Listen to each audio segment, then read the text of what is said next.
How do you do, fellow gamers?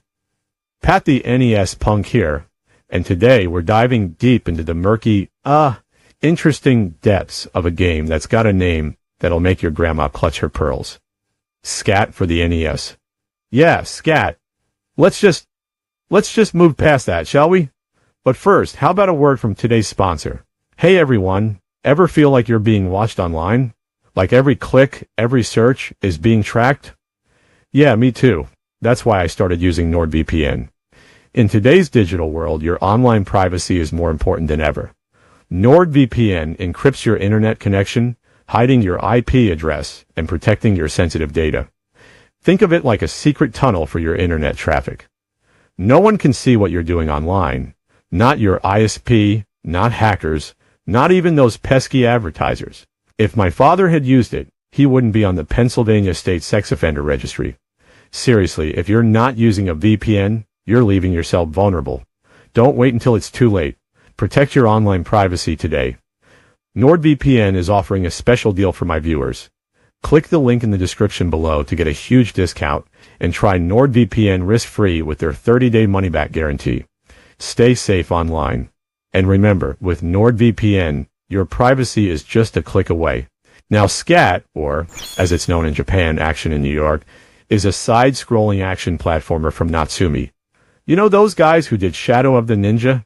Yeah, them. In this run-and-gun shooter, you're basically a cyber dude with a jetpack, blasting aliens invading Earth's cities. Now what sets this game apart? Well, for starters, you're not just stuck scrolling left or right. The levels switch between horizontal and vertical, throwing you into some seriously hectic situations. It's way more frantic than your average fixed scrolling shooter. You've got your standard power-ups, like wide-range waves and health orbs, but the real stars of the show are your two orbiting satellites. These bad boys provide extra firepower, and you can lock them in place for focused fire on bosses or to create a defensive shield. It's a cool mechanic that adds a layer of strategy.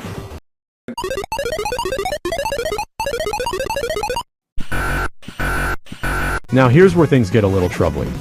The controls. You can't continuously face the direction you're shooting, and that, my friends, is a bummer. Trying to maneuver through a wave of enemies while constantly adjusting your aim can be frustrating. It's a real missed opportunity. But let's talk about the good stuff. The level design? Top-notch. The use of color is fantastic, really giving you that cyberpunk future vibe. And the soundtrack? Oh man, the soundtrack. It's pure NES gold, perfectly complementing the action and setting. Unfortunately, the enemies are a bit meh. You're mostly dealing with turrets and floating robots, and they lack that unique spark. With such great level design, it's a shame they didn't put more effort into the enemy variety.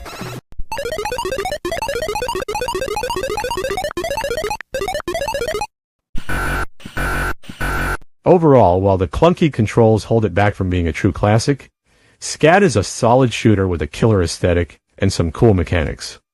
Fans of the NES should check it out. I think we can all agree when I say, I'm Pat and I love SCAT. By the way, I'm recording this on March 31st. I'm holding a live stream tomorrow celebrating Billy Mitchell's forthcoming loss over his lawsuit. Join me on Twitch. Pat Contry, signing out.